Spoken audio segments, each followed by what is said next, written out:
Hey everybody, I am Stefan, the CEO and founder of Subbly, and coming to you from another COVID episode. So we are recording this through Zoom today again, and hopefully soon we'll be able to fly around the globe and actually do them in person, which would be really nice. So today I have a very special guest.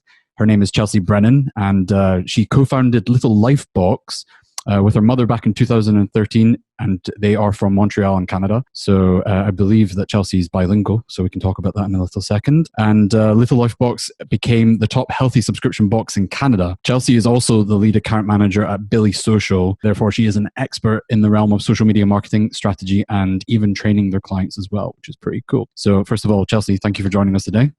Thanks for having me. Yeah, it's a really interesting project that you've got going on here, Little Life Box. I want to dive into that. I've actually got a lot of different questions for you. I've got some personal ones, also one specific to Little Life Box, and then at the end I've got a quick fire round that I want to go through with you, which is just a bit of fun, really. But first of all, can you give me a little bit about Little Life Box? What is it, first of all? So Little Life Box is a seasonal subscription box full of healthy products. So it's a mix of snacks, beauty, skincare, wellness items, could be like supplements, could be eco-friendly toothbrush. So really it's just a variety of healthy products. And the goal is to help you discover new healthy alternatives in a fun and affordable way. Cool. Yeah, when I was looking at the website, I noticed that although my understanding originally and initially was that it's food and healthy food items, it's actually not. It's broader than that, isn't it? You go into lots of different things. Is that a recent change? I would say that it did start out off a little bit more food when we were in the monthly model, but now that we're seasonal, it's one box every 3 months. It's I would say even more skincare, beauty, wellness focused, and less snacks. Okay. Because we want to provide more value, and there is a little bit more value often in the skincare and beauty side of it does seem to be exploding right now, the whole skincare and beauty side of things online, and I'm not entirely sure why that seems to have lagged, but I guess that's something I'm gonna have to do some research into. Can you share a vanity metric about Little Life Box that you're comfortable sharing? So for example, number of shipments, or customer served, because it sounds like you guys have had some seriously good traction, and I would love to hear about that and let the audience hear about that so they have some context. Yeah, sure. I mean, numbers fluctuate from month to month, and now seasonal, we made the seasonal change. So it's almost like we were starting from scratch. But since the beginning, we've reached 22,000, a little over 22,500 customers. That's great. That's really cool. And given it's a nice narrow niche, that's really impressive, actually. Awesome. Congratulations on that. So quickly, before we move along from the introduction to Little Life Box, why did you make the shift from monthly to quarterly? It was just, we had been doing the monthly for about 5 years, and we're, health focused, but also trying to make things, trying to favor local products as much as possible. So at one point we were finding 15 different products a month.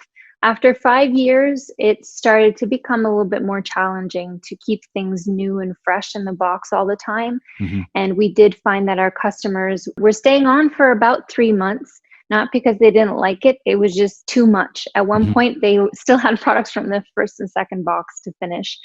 So we were like, okay, there has to be a solution here where maybe it becomes easier for us to find product, and also where the customer doesn't feel like they have too many products, because that's definitely not a smart way to be doing business. So yeah, that we kind of started our thinking into transitioning to the seasonal box, and we did a bunch of surveys and just found that, it would be a win-win all around for everyone. More time for us to procure the products and more value. We'd be charging more, one box every 3 months instead of every month. It just ended up being a really good move for us, and we're really happy that we made that change. Yeah, I can imagine that probably made life a little bit less stressful for starters, and obviously it bought you more time to be able to prepare for each shipment, to give it more consideration and thought, and as you said, provide more value. Did you find that the lifetime value of your customers went up after making that switch? Yes. We're finding a lot less cancellations, I guess, because with the monthly model, it's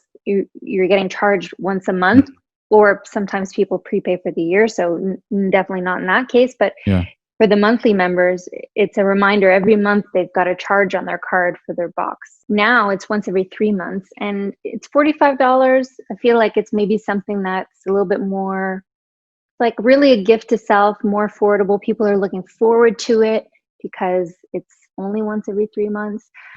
So definitely it helped with our churn rate and a lot less cancellations and people really finding that I think the box has a lot more value and it's just overall much better. I know a couple of businesses that have done that as well. So I do appreciate you sharing that. Yeah. Okay. So let's dive into these questions. I just wanted to go through that first because I feel like that's quite an important detail. So what was the inspiration for starting it? I mean, you're technically one of the OGs because when I founded Subbly, that was back in 2014. You founded this in 2013. You were way ahead of the curve. How did that happen? It was actually because I wanted to subscribe to a subscription box that was similar in the States. I don't believe it exists anymore, but they didn't ship to Canada. So I started doing some research and found that there was nothing. Then I was like really interested in the subscription box idea. And I started looking and there was nothing much in subscription box in Canada. So I was like, wow, that's a really good idea. And I've always been really into, health and wellness and my mother as well. And she was kind of looking for a project at that time. And we just kind of bounced the idea off each other and thought why not give it a try? That's awesome. How did you find the relationship with your mom and working with the business together? Was it challenging at times? Yes, but my mom's my best friend. Sounds cheesy, but it's the truth. And I'm so lucky to have somebody. She's so calm and easygoing that I've been really lucky. We have rarely had arguments. We really often see eye to eye. My father joined in on the business development side of things when things started taking off to help out. Your family business. Yeah. So I would say that there's maybe a little bit more friction on that end because he's definitely more of an entrepreneur and a little bit more hard-headed, I would say. So the relationship can be a little bit difficult there sometimes, but overall it's been amazing. Ultimately what you ended up doing was a scratch your own itch business. There's not that many businesses that I get to talk to the founders of it, and they were around from way back in 2013. And I know we're saying way back, it's not that long ago, but in the context of the subscription industry, it really is. Yeah. Another question I have for you is, how did you come up with the name? What is the story behind Little Life Box as a name? My mom actually came up with the name. I think at first it was Life Box. The whole idea was healthy living. The whole idea was trying to help people make better choices. Mm-hmm. We were thinking about our footprint and our ecological footprint and having a little footprint. And it just kind of came from there, really. And the whole idea of like life in a box, we were just thinking about the fact there was so much variety, so much color. It really was like, you opened it and you're like, wow. So yeah, life. And then my mom just thought, what about Little Life Box? So yeah, it was just mostly her idea. It's nice. It's a cute name. Was that something that came to you immediately, or did it kind of take time to get to that point where you knew what the name was? No, it really came pretty quickly. What would you say is the biggest challenge that you've faced to date in the business? I would say probably most people say this. It's figuring out the customer, figuring out what the customer wants. How do you keep that customer? And continuously pushing and innovating to keep them on board. Yeah, and your background's marketing, isn't it? That probably helped you recognize that you needed to be really, really clear on who the customer is and how to communicate with them, as well as get in front of them as well.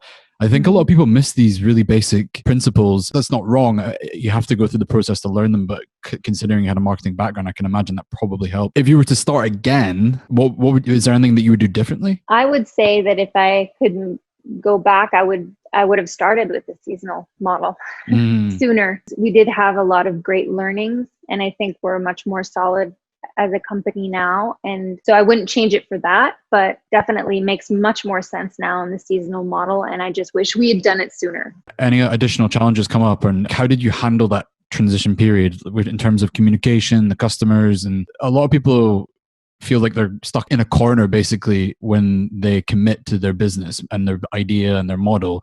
And really the reality of a startup is that you have to be able to adapt and change direction if it makes sense based on the evidence. So how did you handle that process? It was really just going through the layers of the business. We started by introducing the seasonal model alongside the monthly to just start, getting people used to the language, seeing the interest, what were people, when they had the choice, which one were they going for? And then eventually starting to really push the seasonal more. And then we just eliminated the monthly. And there was a bit of a process in letting our current customers know that we were switching over. But in general, we were able to keep a lot of our members. A lot of people were actually quite disappointed that they weren't going to receive the box on a monthly basis anymore.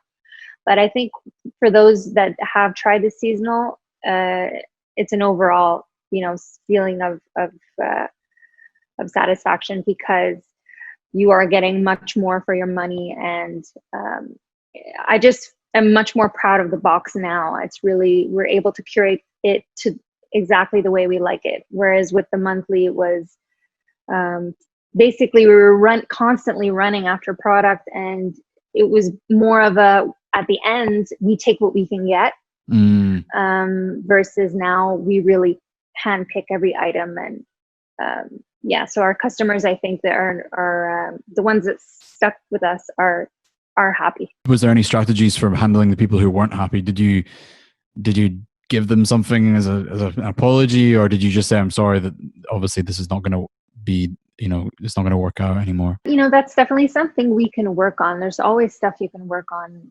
especially in the subscription world, trying to retain our customers. I don't like the fight so much, because I understand you can't keep your customer for forever. It's normal at one point that they will take a break. I do say that we have a lot of returning customers, some people that were with us back in 2015, 2016 that are back. Sometimes we have gift boxes, one-time gift boxes, theme boxes, and you'll see the people that are subscribed that are adding those boxes to their carts. So we do have a lot of loyal customers. But we did, when we did the transition, we offered we were going to switch them, and their first seasonal box was going to be at the price of the monthly. So we basically it was like a $15 or $20 discount, and they were just going to get. Did that work? Did you find that people just accepted that offer? Yeah, mostly. And have you found the current situation? Obviously, the coronavirus pandemic is still kind of in effect, depending on where you are in the world. Have you found that it has impacted you? I mean, like what you're doing with Little Life Box is about self-care, basically wellness, right? Yeah. So have you found that people are paying more attention to those types of things, and has it helped? Has it boosted your growth? I would say it has. It's been a boost, but also we have lost some people as well because of the circumstances. It is a gift to self. It's not a necessity. So people are treating themselves. So it's not everybody that can that can afford that. But we have seen definitely an increase in sales and just overall traffic on our channels. Yeah, I think overall e-commerce has definitely come out on top given the current situation. So in terms of growth, actually, I want to segue into another question specific to that. What marketing strategies have you found work really well for not necessarily your business, but in general? What do you think works well for subscription businesses? Actually, let's ask that from a marketing and growth perspective. I think it probably is different according to different companies. For me personally, Little Life Box, number one is newsletters. And I know that it's probably not unanimous. Some people say the email is dead. But for us, I would say moving forward, our main strategy is growing our email list. It works really well. And just the way that we can segment newsletters, reactivate subscriptions, and target specific customers according to certain actions that they've done is in terms of, investment, definitely the return is really good for us. It's interesting because, as you said, a lot of people say email is dead, but then every now and again I'll come across an individual or a business who have found that it's actually better than ever. That it's driving business way better than any other medium. And I wonder if that's because people are assuming that it's dead, that it's actually become a bit more of a ripe place and way to market their business. Yeah. I don't like the word newsletter. I think people assume that means it's just like a curation of news, but I've seen newsletters done in such an impressive way where it's educational, underlying all of it is promoting the business and the service, but it's also adding value. Is that kind of a similar approach that you would recommend? Is there a process or an approach for you to say this is what's going to make it onto the newsletter? Because we don't do any other, we basically a bootstrap company, but also we have hardly invested in marketing. Right now, we have no marketing budget running right now. Like everything is organic, everything is social media, influencers receiving the box, talking about it. So it's really been word of mouth for us. We do allow ourselves, because of that, to be a little bit more promotional when it comes to newsletters, because we're not bombarding people with ads on social media and through other mediums. But I would say that it is important, I think, to have that balance, to feel like the customer who's opening the email is not always going to be pushed to buy something, but they're going to receive something. Yeah. So make them want to open your email. Know that they're going to receive a few articles about healthy living, healthy tips, or maybe a fun contest they can participate in, or could be a discount as well, or maybe even promoting some of our partners and products that are in our boxes, offering certain discounts, for example, to some of our partners' products. I just feel like it's important for the customer to feel like they're getting something out of it. So as long as they feel like they're getting something out of it, it doesn't necessarily have to be educational or quote unquote the value that people typically assume with content, like you're writing something to help them or educate them or level them up. But it could be as simple as giving them discount, as you said. It sounds like you've actually built a community in this newsletter. Yeah, I feel like we definitely have. It's a constant work in progress, and it's definitely something that I'm loving to learn about more and more now as technology advances, and we have all these different capabilities in terms of segmenting. It's it's fascinating. That's awesome. Hand on heart, we've neglected email so much at Subbly. So this is a great time to be talking about it, because we've been kind of having an internal discussion about it. Are there any tools that you recommend? Because we have actually just integrated with Klaviyo and Klaviyo and Drip. And are those ones that you would recommend for the listeners? I'm not sure I know much about Klaviyo or Klaviyo. I don't know how you say the name, but Drip is actually our newsletter platform. Okay. I've heard great things about it. It is great. We used to work with MailChimp. I'd have to say that I don't know if we would have switched over to Drip had it not been for MailChimp no longer integrating with Shopify. Because for us to be able to track those conversions and have that e-commerce, the platforms talking to each other is really important. Yeah. And MailChimp, unfortunately, no longer does that with Shopify. So that's the main reason why we switched over to Drip. Also because Drip does allow for a little bit more deeper segmenting, but love both platforms, and I am in the process of learning a lot more about Drip, but I can say that so far I really like it. Nice. Yeah, I remember that about the MailChimp and Shopify situation. I think it was quite political, if I recall correctly. That's unfortunate that it's affected you though.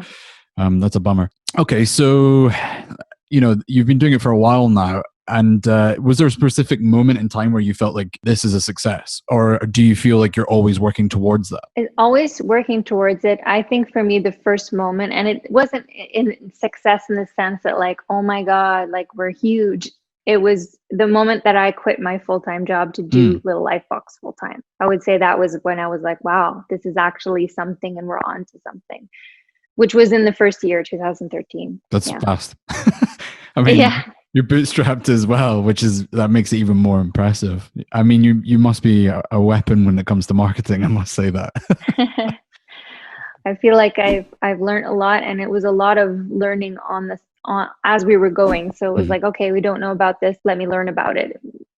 Thanks to technology, you can learn a lot yourself. I've been lucky to be surrounded with people that have taught me a lot too. I mean, my parents, who were entrepreneurs before, knew a lot about, starting businesses. And we work with freelancers, photographer, content creators, web developers. I've had partners in the past. So it was like, definitely can't take credit for everything. I was very well surrounded. I guess there's a good takeaway for listeners that you got to surround yourself with people who are going to help you learn and level up. And was there a reason you chose to bootstrap, by the way?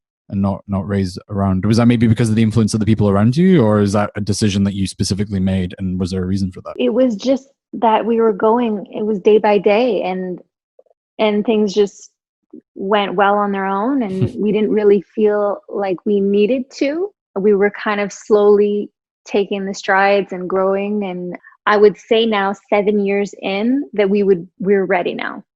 Because, and it was important for us to really just understand the business and really feel solid, and like all our systems were in place before thinking of, okay, let's go get partners or let's get financing and investments and stuff like that. It's something that we would be ready for now, I would say, after 7 years. Yeah, I think that's a very healthy approach to, the topic of investment and external funding, because it seems to be that, I was having a conversation with somebody earlier about how businesses are, the world of VC funding is extremely unhealthy, because it's just about chasing the next round, and they're still running at a loss, and then they're just hoping that one day they're going to turn a profit or change the variables and suddenly it's going to start yielding a profit. But anyway, we can relate. We're bootstrapped, so rock on. Yeah. Another important question, I think, I've seen a couple of people on our Facebook group asking this about, I'm thinking about hiring somebody to do a virtual assistant to do customer support or whatnot.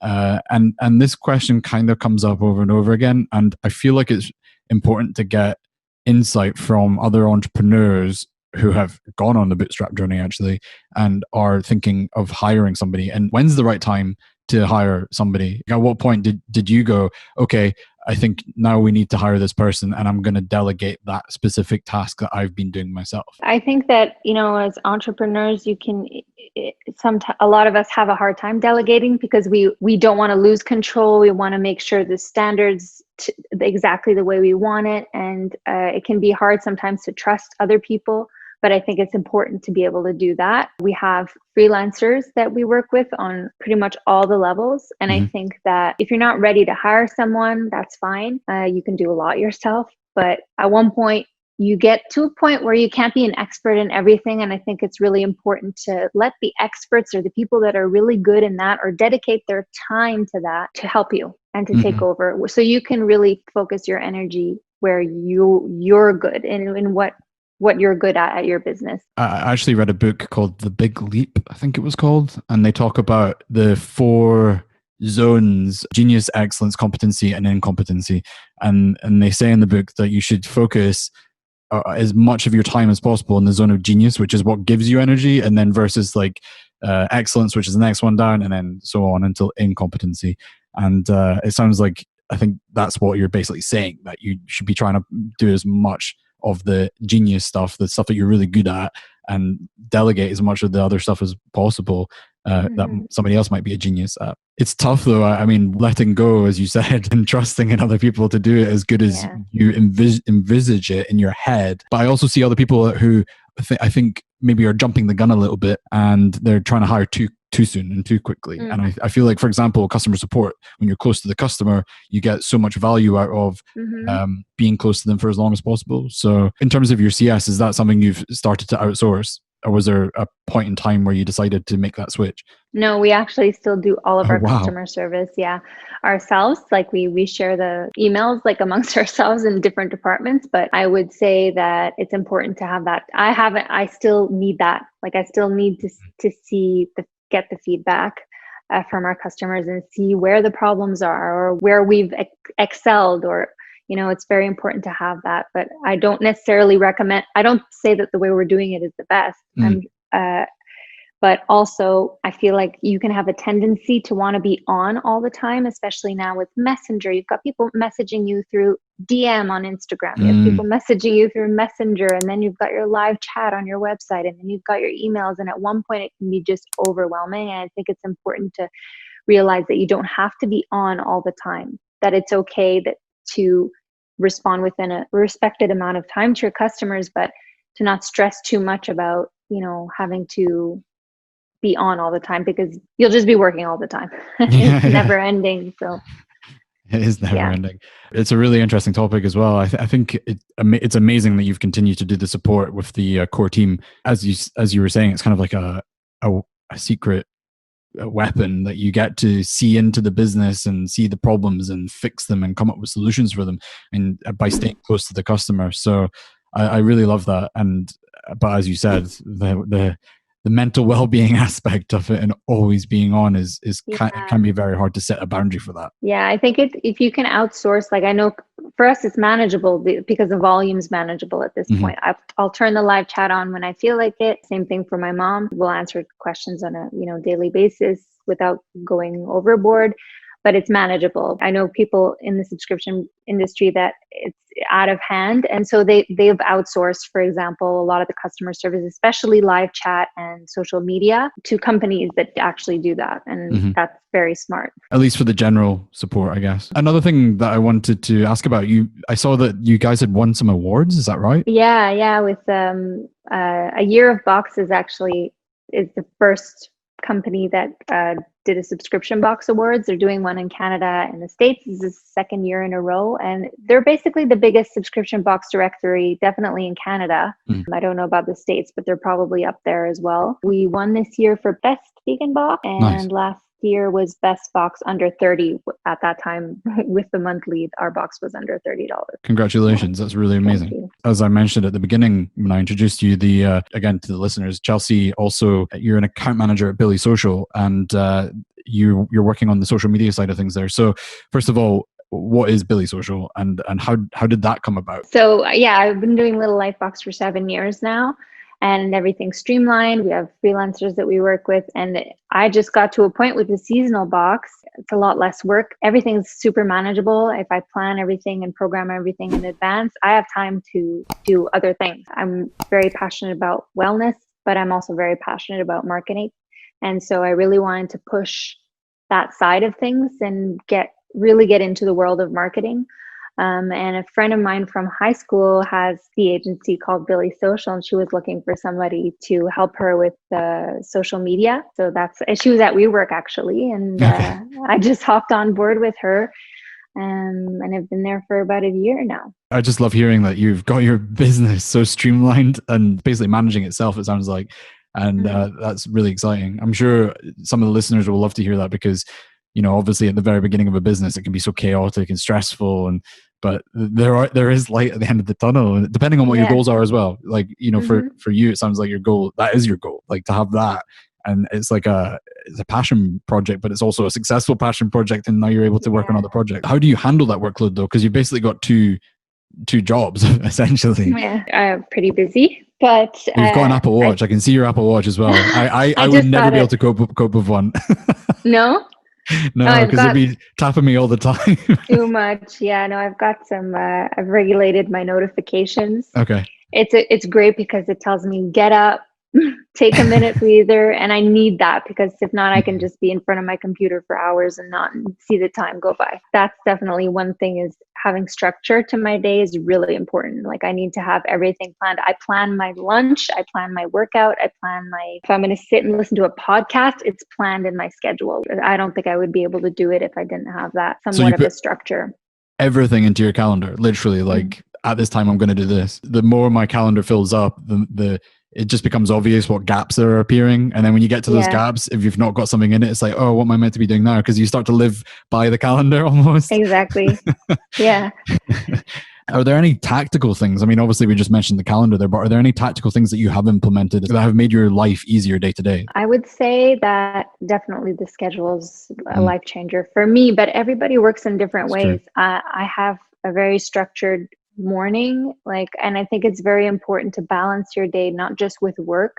So I plan time. So if I know I need some downtime in between two working sessions, I'll plan, okay, I'm going to take an hour and listen to a podcast because that's like self-care, or it's just something that I like doing. Sometimes it'll be to sit and play guitar, but it's scheduled time that I know that's going to do me really well so that when I go into my next working session, I'm focused and I'm able to give 100%, because if you don't take those breaks, I just don't see how you could be efficient. Do you meditate? Yeah, every day. I love meditation, but I struggle to turn it into a habit for some reason, and I need to do it. It's not easy. I can turn exercise into a habit very easily, but Yeah. meditation, I just struggle with it. I don't know why. Yeah, it's Any difficult. tips? Actually, the thing that changed things for me was the book, The Miracle Morning. Okay. It basically talks about the most successful people and entrepreneurs, and how they spend the first hour of their day is the most important thing, because that determines how the rest of your day is going to go. Ever since I read that book, it's been 2 years now. Every single morning I do my miracle morning, which is meditation, exercise, reading, journaling, and affirmations.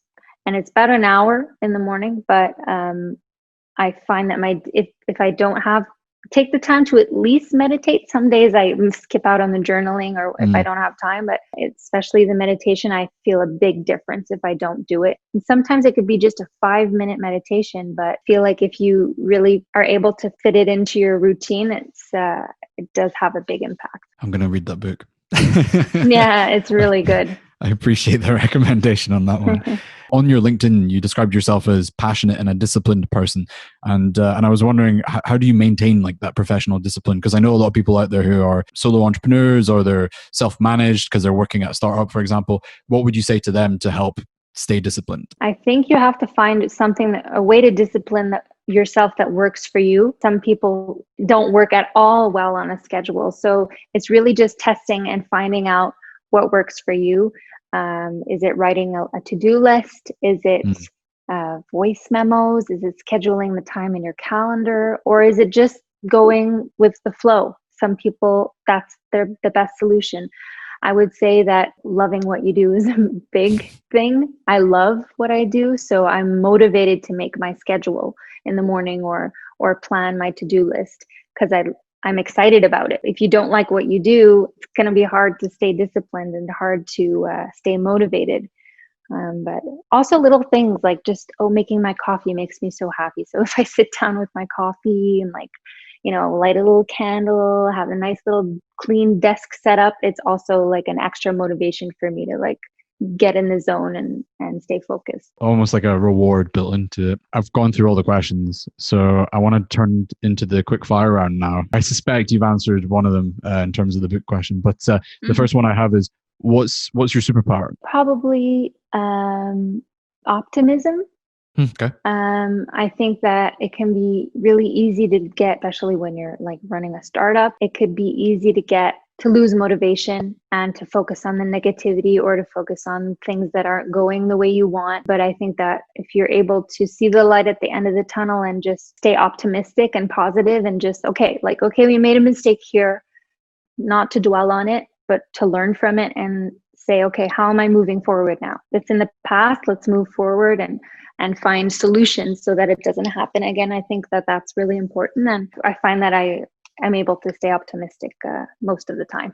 And it's a nice trait as well, I think. I wrote down the bilingual aspect because I had a feeling you were going to say bilingual, but I obviously was wrong on that one. Thing is most people are bilingual here. So okay. I don't see it as a superpower, because it is almost a norm here for people to speak both English and French. Yeah, that makes sense actually. I mean, in the UK and in the US, when I was in California, people don't really speak more than just English, which is makes me a little bit sad, but I also understand why. So I only know a tiny bit of French. It's a tough language. It is. Okay, so if you had a choice, what would you choose, your phone or computer? That's tough, because I like my phone for social media. But I prefer my computer for everything else. And the number one book that you'd recommend? Miracle Morning. Are you getting commission for that one? No, I should though, because I talk about it a lot. You should, yeah. What business currently excites you? That's a good question. If you want, I can ask the next one, which might give you maybe inspiration on it. The next one is, what's the most exciting trend that you think is happening right now? Everything's sustainability related, moving to less plastic, moving to alternate solutions that help the environment. It could be just clothes that we wear that's made of organic fabric, fair trade, all that stuff. That's the future. And if I could change, that's one thing about Little Lifebox, that if I could make it plastic free, I would, and hopefully we'll be able to, make better changes to the box to help that aspect. But definitely the whole sustainability movement to more sustainable solutions is something that I think is great. Do you ask the suppliers if they can do a plastic-free version? We try to find companies that do have eco-friendly products or packaging. Not always easy, but I think if we have the option, we definitely try to go for the one that has the less plastic and the more eco-friendly packaging. Okay, so we'll jump back now. Have you got any ideas for the most exciting business that you're currently most excited about? I don't know. Like, I would say in terms of like everything e-commerce, I just think that the future is sustainability. The future is e-commerce and subscription boxes. I just think that whole world of understanding consumers and buying online, people being able to buy online, that would probably be business. So it sounds I don't know. Maybe not enough of those businesses exist. So maybe yeah. listeners out there, hopefully that would be an inspiration or an idea for you to start a business in that area. Yeah. What's your number one life hack? To-do list. To-do list. Okay. And then last one, why did you get into business? I don't have an exciting answer to that. I would say that it was just a solution to a problem. It started personal. It was because I wanted that product that didn't exist. I did the research, we created the product, but also found that it was a solution for people as well, to possibly allow them to try healthy alternatives before spending the big money in the stores, not knowing if they liked it or not. And did you always believe you were going to start a business at some point, or was it just something that just made sense at the time? No, it just made sense. Like, I feel like I do have a side of me that's entrepreneur for sure, but I need partners. I need people around me, and I can work for somebody, not somebody that needs to run a business or be in control at all. It really just happened. And I happened to be surrounded with people that helped me in that and were available as well. No, it wasn't always like an idea of mine that I would start a business. Yeah, it's funny because I think back and I'm like, could I be employed by someone? Yeah. I'm not sure I could, to be honest with you. Yeah, it's difficult especially once you're in it, to go back to or to revert to working for somebody can be challenging. Definitely. But Chelsea, that's all my questions. Thank you so much again for joining us on this episode. I feel like there were some really good nuggets in here, and I can't wait to publish this one. So thank you very much.